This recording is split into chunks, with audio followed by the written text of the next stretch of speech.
Bonjour et bienvenue dans le cadre du projet Bicause, du bien-être animal du concept au service de l'élevage. Nous allons nous intéresser aujourd'hui à ce qui se passe dans la tête de l'animal. Comment se mettre dans la tête de l'animal? Je suis Céline Peudepiès, vétérinaire au service recherche et développement de la Chambre d'agriculture des Pays de la Loire. Ce qu'on comprend en observant, c'est que les poules adorent les bains de poussière, se lisser les plumes ou gratter le sol. Que les vaches aiment se lécher entre elles ou s'affronter tête contre tête à celle qui pousse le plus fort ou se gratter contre les arbres. Que les cochons aiment jouer, fouir, explorer leur milieu ou attraper des choses avec leurs groins. Et si possible, quand il y a du soleil, pouvoir prendre des bains de boue. Les agneaux aiment courir, avoir de l'espace. Et les chevreaux ou les chèvres aiment grimper et se mettre en hauteur sur les choses. Ils ont tous en commun d'être des individus sociaux, donc avec beaucoup d'interactions sociales. C'est ce qui a entre autres permis leur domestication. On a déjà dit que les cochons aimaient les bains de boue, que les poules aimaient les bains de poussière. Nous, les hommes, aimons plutôt les bains de soleil. Donc attention, il ne faut pas faire d'anthropomorphisme. Une science va nous y aider, c'est l'éthologie. Ethos signifie meurt. Logos signifie science. Le principe est l'observation, l'analyse, pour comprendre. L'origine de cette science est un courant de pensée naturaliste et zoologiste représenté par Lorenz, Tinbergen et von Frisch dans la deuxième moitié du XXe siècle.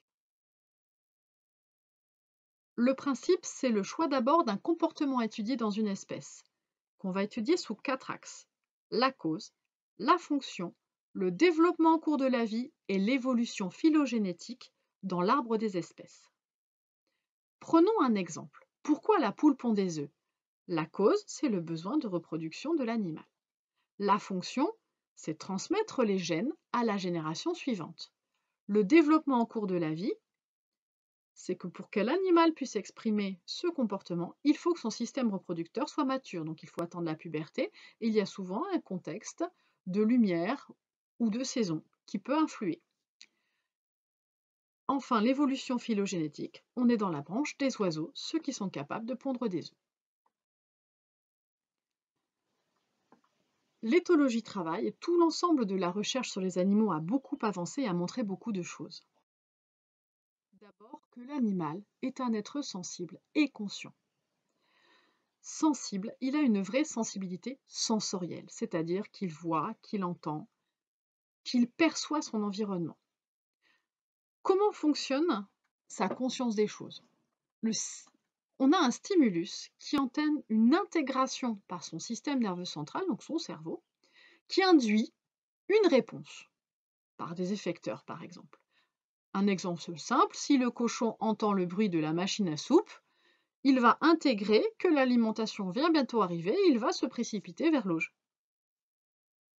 Donc il a entendu un son et il a associé ce son à l'arrivée de l'alimentation, ce qui n'est pas un processus si simple que ça. On a démontré aussi que l'animal interprète et mémorise, ce qu'on appelle le processus de cognition. C'est la capacité d'un organisme à percevoir, mémoriser et utiliser les informations issues des caractéristiques de son environnement pour évaluer la situation. Cela veut dire que votre animal ne réagit pas par réflexe. C'est-à-dire qu'un stimulus n'entraîne pas systématiquement la même réaction. Et cela va dépendre de la génétique. Évidemment que face à une situation, une poule ou un lion ne vont pas réagir de la même façon. Et l'expérience de l'animal. C'est est-ce que cette situation, il l'a déjà vécue ou des situations proches avec plutôt des choses retenues positives ou négatives. Et cette expérience va influer son évaluation de la situation. L'animal a réellement des émotions. C'est-à-dire qu'un événement, quand il va conduire à l'évaluation, va déclencher une émotion. Et cette émotion va déclencher des réactions physiologiques ou comportementales. Physiologique, c'est très simple.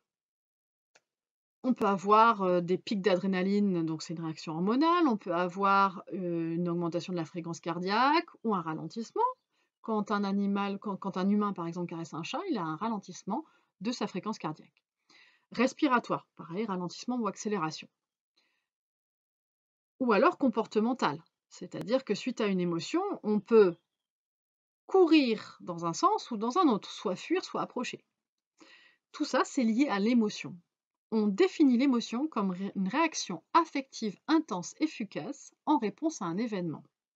Des exemples d'émotions, c'est la peur, la colère, la joie, le dégoût, la tristesse et d'autres. Il faut savoir que cette émotion, elle est très très rapide, c'est immédiat après cette évaluation. Et elle est liée en fait à quelques caractéristiques clés de l'événement. La soudaineté.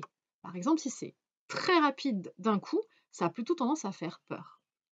La familiarité. Est-ce qu'on est habitué à cet événement ou pas du tout? Est-ce que, par exemple, l'événement est agréable ou désagréable? Un son doux et apaisant n'aura pas le même effet sur l'émotion qu'un son agressif et effrayant. La correspondance aux attentes. Est-ce qu'on attend quelque chose à ce moment-là, par exemple? Le bruit de la machine à soupe, si j'ai faim, va induire, et si je sais que l'alimentation doit arriver à cette heure-là, va induire une réaction différente. L'éleveur qui arrive ouvrir la porte des vaches à 5 heures pour la traite, il y a une vraie attente des animaux. Ils vont être tout à fait au courant que l'éleveur va arriver. Il n'y aura pas de soudaineté, il y aura une réaction avec de la familiarité, ils savent qu'il va venir, ils ont déjà vécu cette situation. Agréable ou pas agréable, en tout cas la traite derrière est plutôt agréable. Et c'est une attente d'avoir la porte qui s'ouvre.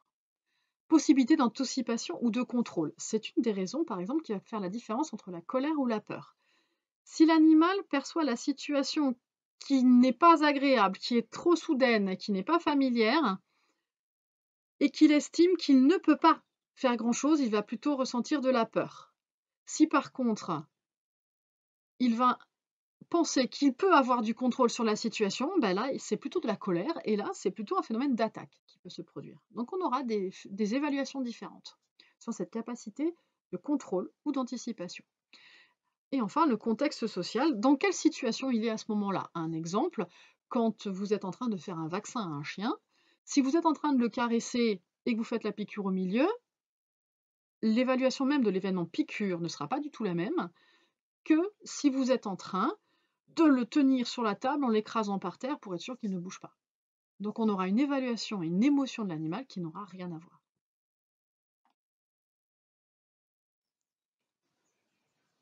On a d'ailleurs été jusqu'à identifier les expressions faciales chez plusieurs espèces qui sont reliées aux émotions. Par exemple, chez la souris, on a identifié le dégoût, la joie, la douleur, la peur ou la nausée. De la même façon, des situations de douleur ou de non-douleur chez le mouton. On a identifié aussi l'expression faciale chez le cheval et d'autres espèces encore.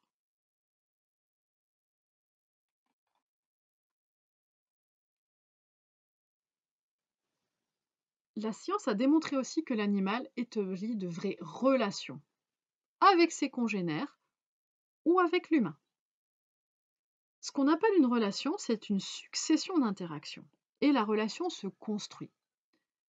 Quand on parle d'interaction, de quoi parle-t-on? Là, nous avons l'exemple du cochon et de son éleveur.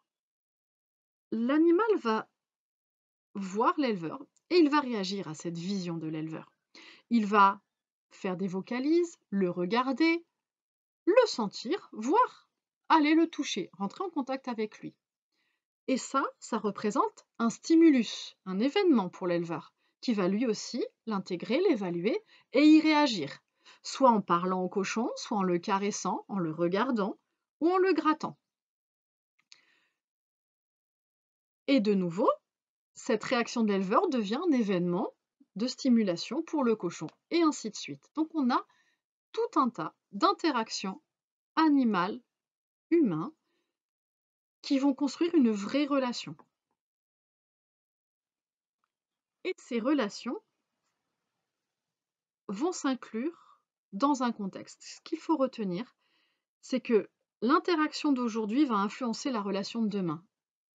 Et les relations se cumulent les unes les autres pour construire une relation.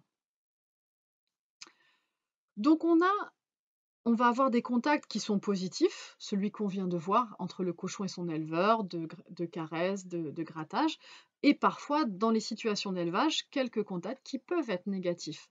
Des contacts de soins vétérinaires, par exemple, qui sont nécessaires. Ce qu'il va être important de retenir, c'est qu'entre l'animal et l'homme, C'est un équilibre qu'il doit y avoir entre les contacts positifs et les contacts négatifs. Si vous attrapez vos animaux uniquement pour leur faire des misères, entre guillemets, forcément, la perception de l'humain sera mauvaise. Donc il est important de favoriser les contacts positifs. Un contact positif régulier, par exemple, c'est l'alimentation. Les éleveurs laitiers savent bien que quand ils donnent le seau de lait ou le biberon aux veaux, pareil pour les agneaux, ces animaux-là voient l'homme comme quelque chose de très très positif, puisqu'il y a vraiment le lien d'alimentation, qui est une récompense alimentaire, un contact très positif. Et il faut savoir que tous ces contacts et ces relations dépendent aussi de chacun du contexte. Dépendent déjà de l'animal, mâle ou femelle, n'auront pas les mêmes tempéraments.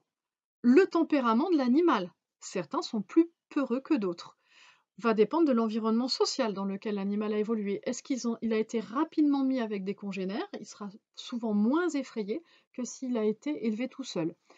Les périodes sensibles. Vous avez des périodes après la naissance ou au niveau du sevrage où les animaux apprennent très vite et de façon très efficace.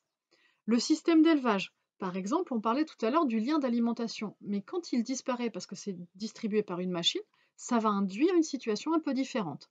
Et bien sûr, la génétique.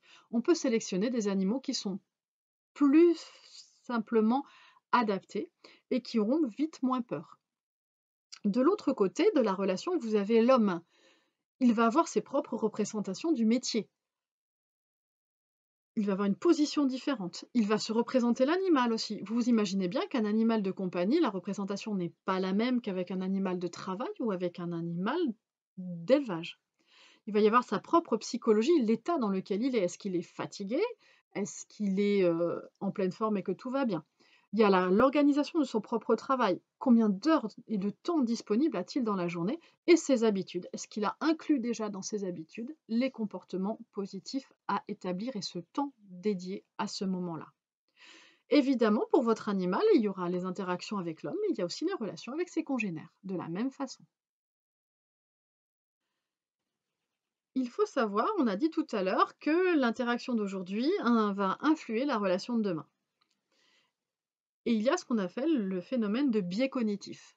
C'est-à-dire que chaque situation nouvelle, et ensuite qui va se répéter, va induire une évaluation différente de la part de l'animal, mais l'évaluation précédente et l'émotion qu'elle a engagée va être mémorisée par l'animal.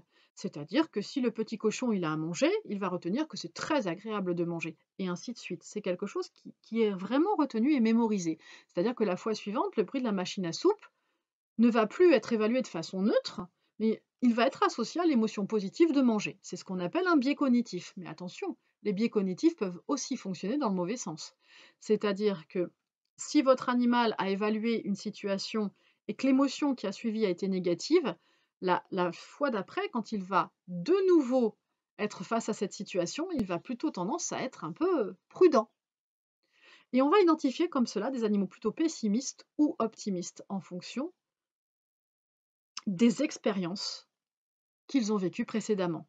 Et on a démontré, par exemple, que dans une situation de stress global, de réduction, par exemple, de l'espace par animal, ou même in utero, de stress de la mère in utero, ou au contraire de positivité de la mère, l'individu qui naît ensuite, ou l'adulte qui a vécu avec ces situations de stress, va plutôt avoir, si c'était quelque chose de plutôt positif, un comportement plutôt optimiste, et dans l'inverse, un comportement plutôt pessimiste.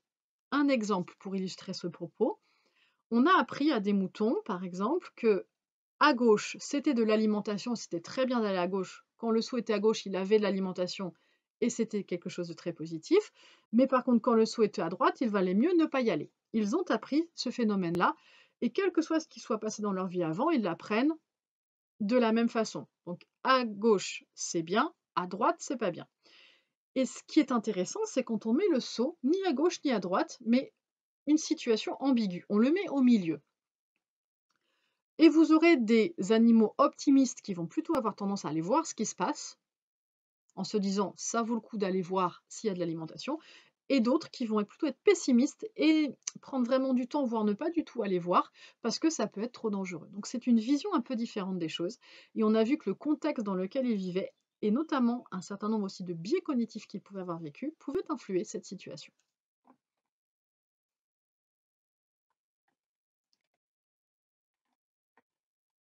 Donc attention à cette persistance de biais cognitifs, une des raisons par exemple pour laquelle on va gérer la douleur, parce que cette persistance de douleur va donner un contexte plutôt négatif où les perceptions et les évaluations des expériences qui vont être autour de ce contexte de douleur vont être plutôt perçues négativement et ça peut s'inclure dans un biais cognitif.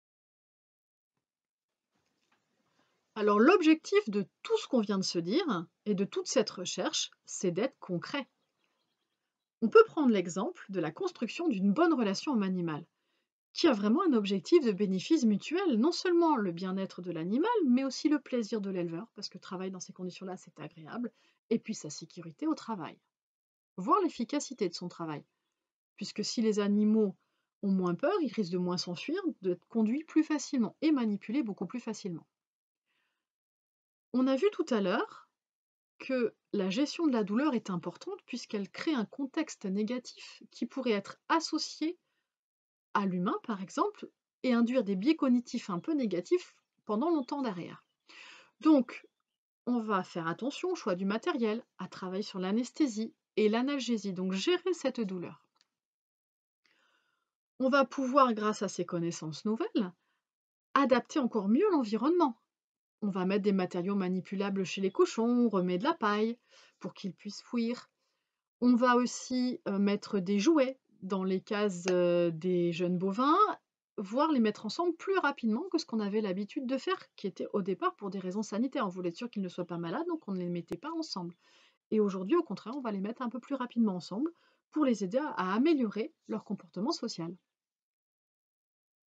On va avoir un comportement en tant qu'intervenant d'élevage un petit peu différent. On va éviter la soudaineté, par exemple, c'est-à-dire qu'on va frapper avant d'entrer dans un bâtiment de volailles pour prévenir les volailles que nous entrons. On va se parler entre collègues peut-être en criant moins pour ne pas effrayer les animaux, même s'il n'y a pas du tout d'agressivité dans l'échange. Et puis on va créer et construire cette relation avec l'animal en essayant d'être encore plus efficace puisque le temps est quand même compliqué en élevage, donc on va pouvoir essayer d'orienter cet échange à des moments vraiment clés où c'est très efficace. Par exemple, les périodes critiques. Et Pauline Garcia, éthologue, nous l'explique très bien. Elle intervient au niveau de ses génisses au moment du sevrage, où elle commence à s'ouvrir un petit peu sur le reste du monde que leur maman. Et là, elle intervient avec un balai pour les brosser, les gratter, pour avoir une interaction sociale très positive avec elles, pour qu'elles associent l'humain à quelque chose de plutôt sympa, ce qui lui permet ensuite de mieux manipuler ces animaux.